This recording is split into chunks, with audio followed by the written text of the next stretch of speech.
To another edition of Lumberjack Logic Live. I'm your host, Neil Johnson, with an exciting report with you. I've got three fantastic stories. Folks, the Democrats are losing support amongst their base, and actually, Trump is gaining support. This is a really wild thing that's taking place because in the mainstream media, they're going to tell you every day how Trump is losing support. Not the case. I'm going to show that to you here.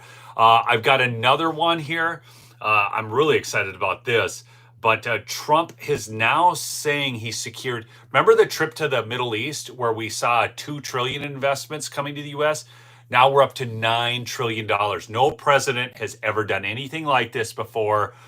Don't even try to convince me. It's ridiculous. Okay. And then I've got the biggest story, and I'll get to that. I'm going to just kind of breeze through these other two stories really quickly. And then I'm going to get to the really big story about what's going on at Harvard University, and it's absolutely incredible. And by the way, folks, another thing I've been doing for you is I've been reading through the Federalist Papers, and this whole issue of the judiciary is all handled. If you want to do some research yourself, in Federalist paper number 78, this goes over the judiciary and the limits on it and the power of the executive branch, the legislative branch, and how the judiciary cannot override that. It's really fascinating. I'm going to do a special because there was another erroneous ruling out of the courts, and I'm going to do a special with this. I don't know how many of you'd be interested in this. I know sometimes people just don't want this much information, but I think this is vitally important to understanding how we take our power back, because the power is vested in the people. Okay. All right. So I don't just comment. How many of you'd be interested in this?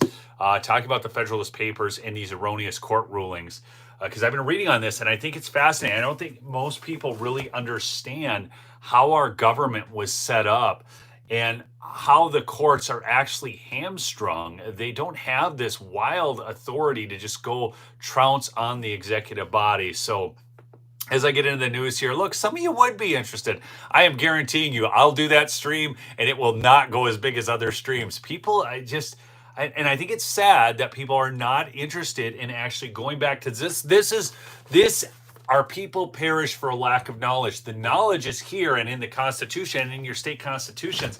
I covered that long ago with Dave Jose, and we did an actual affidavit campaign and all of that. People need to understand that, okay? Oh, Stephanie, you're a mod from Veteran Bikers channel. Let me see if I can just, Stephanie, I'll see if I can give you a wrench too. But I can't right now because I don't have the stream pulled up on my thing. But mention it on the next stream. I'll probably have it in the background.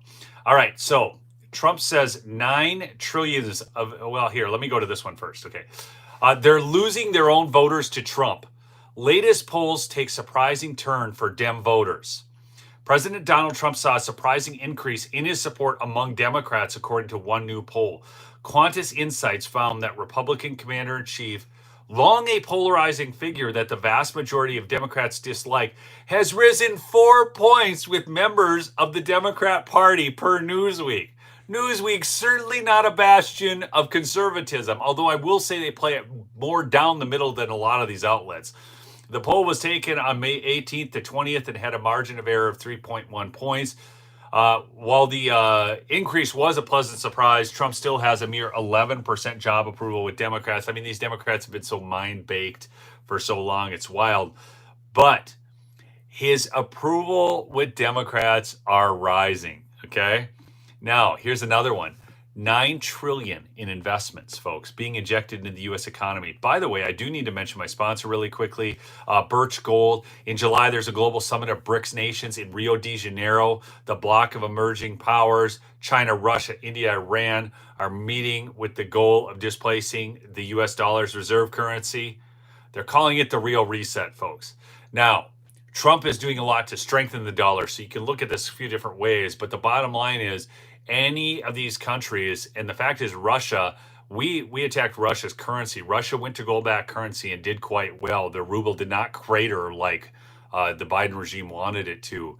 So learn if diversifying your savings in gold is right for you. Birch Gold Group can help move your hard-earned savings into a tax-sheltered IRA in precious metals, or you can just buy the physical coins in various quantities, however you want to do it. Text Lumberjack to 989898 to get your free info kit on gold. A+ rating for the Better Business Bureau. Tens of thousands of happy customers. Let Birch Gold arm you with free, no obligation info kit. Lumberjack to 989898 today. All right, folks. So 9 trillion. I'll cover the details of that. I just want to get into this Harvard story because this is the greatest story. Okay, and I got this out of Revolver News, and the title is just Harvard is screwed. Okay, listen to this. The house of cards is collapsing at Harvard, and this time it's not just conservative media sounding the alarm. Even the New York Times is reporting that Harvard has quietly admitted it's in a major, major, major crisis. That's right, folks. A major, major, major crisis. That's 3 majors straight from the New York Times and Harvard, okay? And that's their own words, not ours. Federal funding is drying up, legal heat is rising, and the university's once bulletproof prestige is now being shredded like a block of cheese. So what happened? Well, the same thing that's unraveling elite institutions across the country. Woke ideology, DEI fanaticism, and a toxic obsession with politics over principle. Okay? Harvard officials are in full-blown panic mode, and even the New York Times is admitting Trump holds all the cards. This isn't just a slap on the wrist, it's checkmate. So here from Wesley Yang, New York Times reporter explains how the Trump administration holds all the cards in its showdown with Harvard University. This from an X-Post. Harvard officials have privately determined they are in this major, major, major crisis. I love saying it, major, major, major crisis. Even if, so this straight from the New York Times article, listen to this now. Even if Harvard runs the table in court, it's still persona non grata with the Trump administration, and that means it's going to face investigations, including from the Justice Department and the Department of Homeland Security. Now, I have long been, and you guys know this, so I don't want to sound duplicitous on this, okay? I have long said you investigate the crime, not the person. Well, in this case, this is a little different. And I want to explain why, because they're investigating the institution, right? That's what this is saying. Harvard is worrying that they, as an institution, are being investigated. And we're supposed to investigate crimes, right? But here's the thing. Harvard has made itself basically a branch of the government. You all understand that, right? Because of all the federal dollars they're taking and how politicized they've become, they are basically making themselves a de facto arm of the government.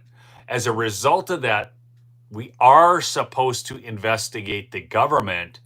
Does that make sense to you all? So I don't want to sound like I'm duplicitous and being excited that Harvard is getting investigated. Okay, I hope I'm making sense. Just acknowledge that in the chat, yes or no. So Trump has stripped extensive federal funding from Harvard.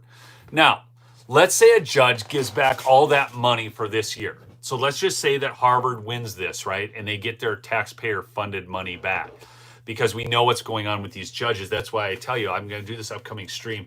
You know what? I think I'm going to do that tonight. I'm going to do that. Well, let me see. Will it be tonight? So if you guys are wondering what I'm talking about, I'm going to go over Federalist Paper number 78 and the limits on the judiciary and why the founders were so focused on this. But it'll be within the next couple of days. Just make sure you're subscribed and you got notifications on. I get it done. Okay? But let's just say they win that. Half of the universities, listen to this now. Half of the university's research budget comes from the federal government. Half. Where is Harvard going to get the money in the year after that and the year after that? So let's just say the judge says you can't strip federal funding this year, but next year Trump signs the law, right? So they go through their budget funding bill and everything. He's like, no way, I'm not signing anything funding Harvard. And so the funding gets stripped. What does Harvard do? If you're a researcher, do you want to be doing research at a school where your funding is in question? Harvard finds itself in an impossible position. If it continues to fight the administration, it will continue to get hit with the extraordinary uses of federal power to punish the university. The federal government has more levers to use against an institution like Harvard than certainly I had appreciated. This is the New York Times writer again. If you are persona non grata with Trump, he's got you by the lapels in a way that is extraordinary. And Harvard is feeling it. What we saw yesterday is just the latest pressure point. Harvard officials have privately determined behind the scenes that they are in the major crises with very few, if any, good off ramps. Okay. Now, I'm not going to read the entire New York Times article. You can go look that up yourself if you want to. I won't pay for the New York Times subscription. Okay. I won't do it. You have reason to be worried, it says of Harvard. First, the tax exempt status, now the endowment. So Scott Bessent just confirmed what we've all been waiting for. Harvard's elite gravy train might finally hit a wall. Accountability is coming. It's long overdue. He just announced that not only do they want to strip away Harvard's tax exempt status, but they may now tax Harvard's endowments. This is wild, folks. So do you know how big Harvard's endowment is that they're now talking about taxing? Don't tax on overtime for the American people, but taxing Harvard endowments. I think this is what we voted for. Is this what you voted for? This is what I voted for. Does anybody know how big the Harvard endowment is? I'm just curious. Like, do you have a number? I know it's billions. You're right, Jan, Lisa, you're right. It's billions. But how big is it? This is wild. Do you know how much $1 billion is? Like, yeah, somebody got it. Hope for Sanity got it. It's $52 freaking billion. Now, here's the question. Some are saying 53. Hey, you know, at that point, if we're off by $1 billion, let's just go with it. 52, 53, I don't care. But $1 billion is 1,000 million. It's a lot, okay? It used to be such a big deal to be $1 billion company. Now we've got a couple $1 trillion companies out there.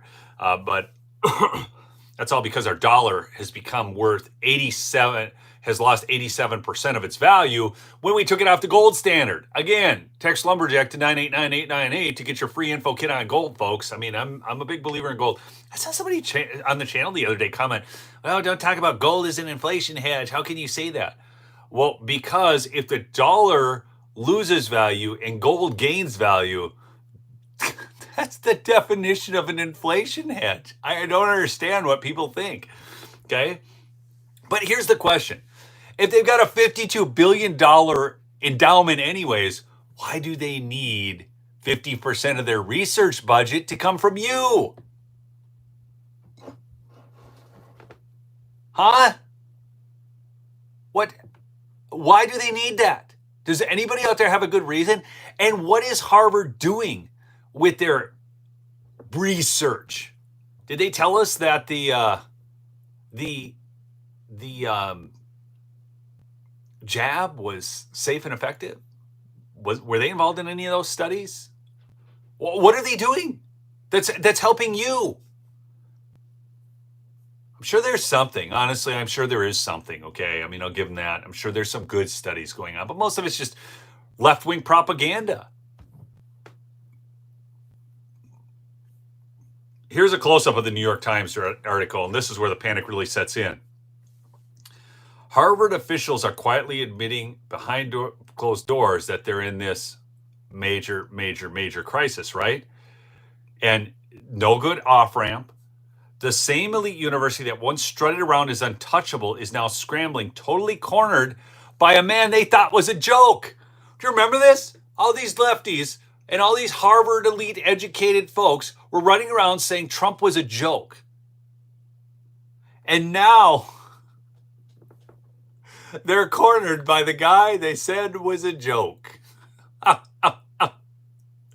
He's stripping funding, launching investigations, using every tool in the federal government that it has to go after them. And the best part is it's not only righteous, folks, it's completely legal. Harvard made itself a political institution, and now it's being treated like one.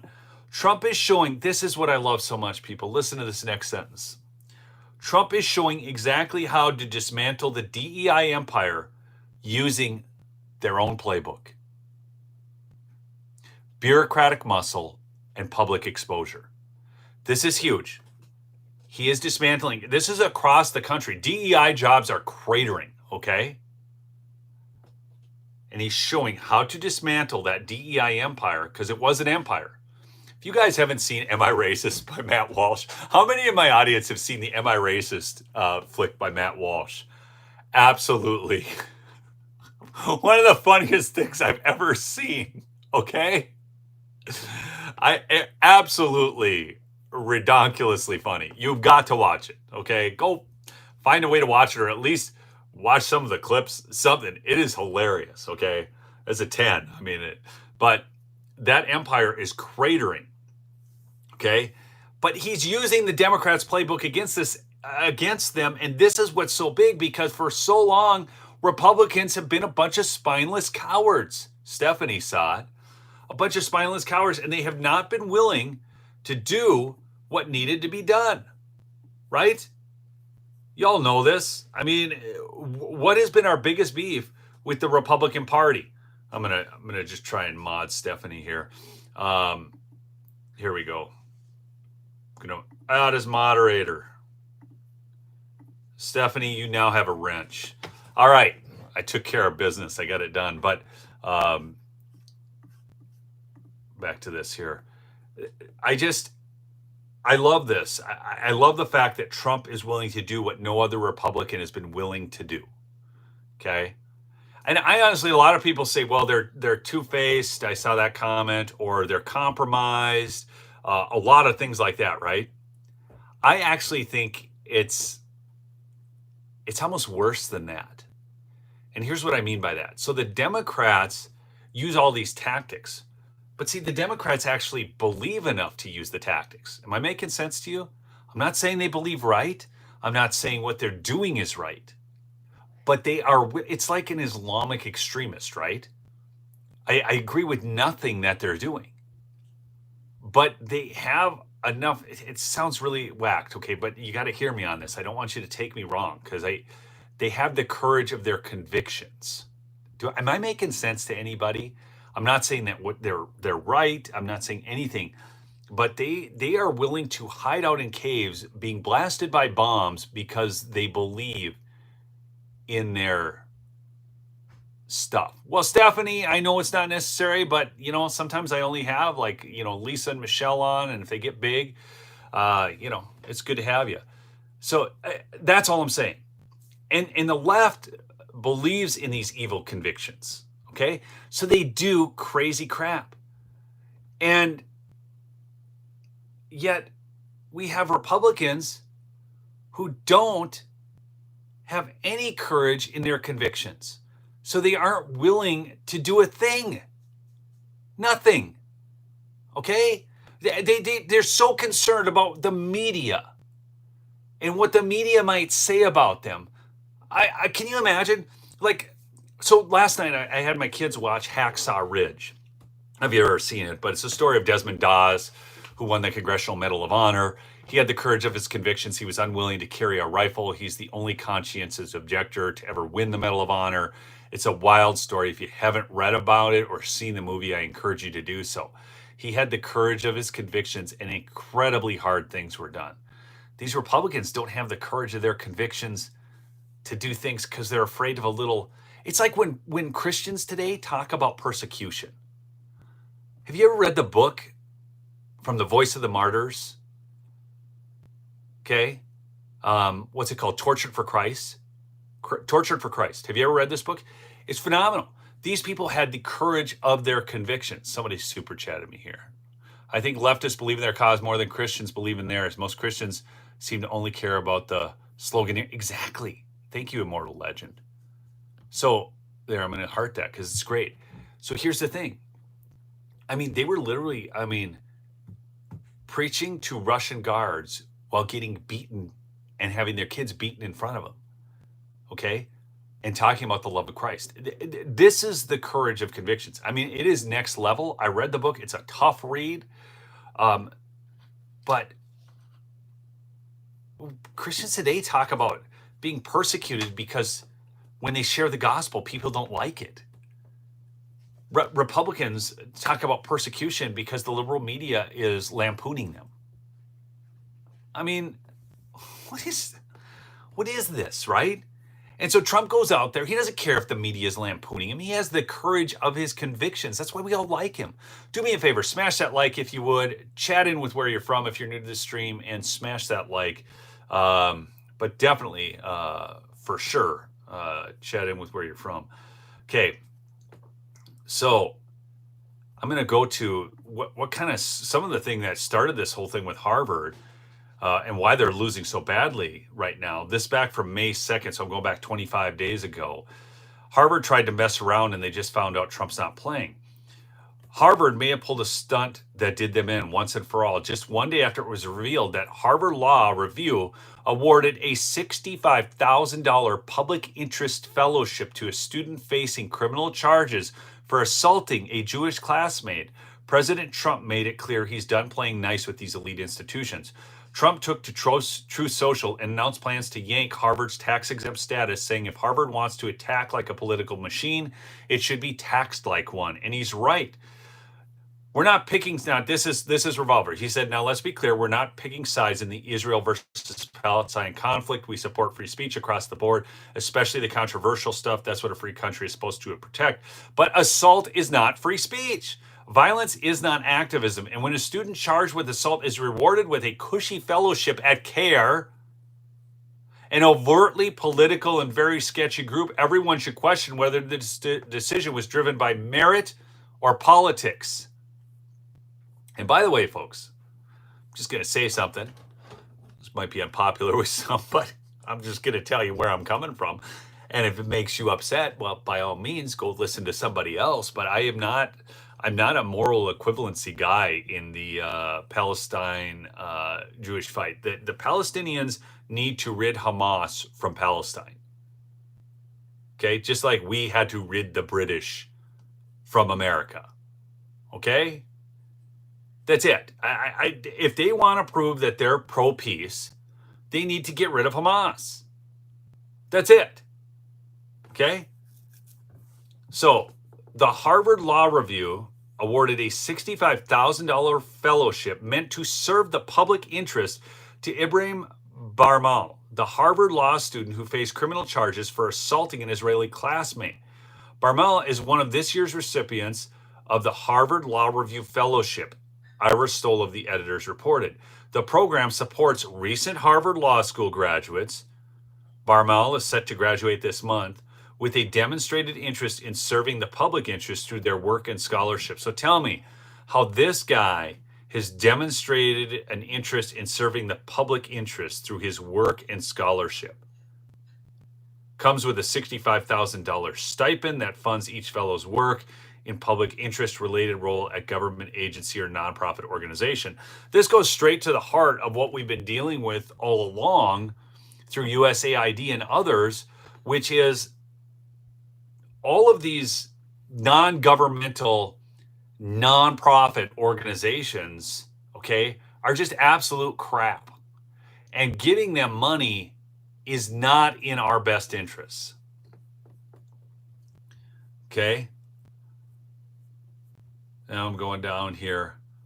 While a degree from an elite school is not the only way to gain access to the top rings of status and wealth, it is the most straightforward and direct way to do so.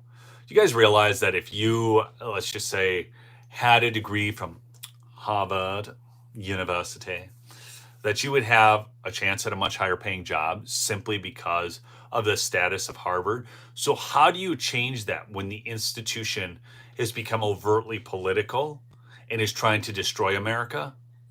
You make it harder for them to do business, period. Okay? That's it. And especially when they have an agenda that is overtly anti-American. Okay? Hey, by the way, I saw the Make Trade Schools Great Again. My son, listen to this now. Proud of him. He took welding at the college up here in Minnesota. Now, we can do in Minnesota something called PSEO. Some of you have a program, different names in different states, but it's post-secondary enrollment option, which means that my kids can do college in their last 2 years of high school. It was always based upon whether they could qualify or whatnot. So Anyhow, we homeschool the kids. And so Jeremiah, for his last 2 years of high school, is doing the welding program at a school up here in northern Minnesota. He just graduated with his welding certificate, and next year he'll graduate with his master's. So the trades right now are so understaffed that they're getting recruited like football players, man. They come into high schools trying to recruit these guys. It's wild. So, like I said, I'm going to do another stream on the Federalist Papers as it relates specifically. Here's what I want to talk about. So this will be up in the next couple days. I'll try and make a good thumbnail for it because I don't know, but I'm going to do Federalist. It's Federalist Papers number 78. If you want to do a little bit of reading beforehand, you can, I'm sure, look that up online. We're going to talk specifically about the judiciary, what the good behavior clause actually means, the limitations of the judiciary, and how it applies to the Biden judge denying the Trump motion for reconsideration on criminal aliens deported to South Sudan. And I just give you a little heads up on this. It amazes me, the Democrats, they're at it again, right? Going, oh my gosh, we need to really worry about these people who aren't American citizens, and they're our constituents. They use the word constituents. So some of the aliens are from Laos, Vietnam, and Cuba, and so sending them to South Sudan puts them in danger, attorneys argued. What about the danger of American people of having these people here? They've been convicted. Here's their crimes. One guy, homicide, armed robbery, false impersonation of official, kidnapping, and robbery. Another guy, first-degree murder with a weapon, battery, larceny, possession, and cocaine trafficking. First-degree murder and robbery, murdered German tourists, second-degree murder. The next one, robbery, possession of a firearm, member of an armed robbery crew operating in Lincoln, Nebraska. Another one, he's got a longer rap sheet than that, but just move along here. Lascivous acts with a child victim less than 12 years of age. Wow, I'm really concerned if they get deported to South Sudan instead of their home country. Their home countries don't even want them back, folks. So we're sending them off to prisons that'll take them. Anyways, and this judge is saying, oh, no, you can't do that. And he went on to say that Trump has served up a crisis in the judiciary. It's just nuts. Anyways, again, I will do that here in the next couple of days. Make sure you subscribe. Make sure you have your notifications on. Again, please check out my sponsor, Birch Gold. Text Lumberjack to 989898 to get your free info kit on gold and silver. And please support Mike Lindell. He's got that big case coming up. It's June 2nd. He's running the Giza sheets at $49.98. Any color, any size. Just go to mypillow.com/lumberjack or call the 800 number. Michelle can probably post that in the chat there. But it's 1-800-568-2865. Again, that's 1-800-568-2865 to call. I always call the 800 number, folks. So anyways, yeah, or you can give to his legal defense fund. Okay. All right. Keep fighting the good fight. Love y'all. Peace out.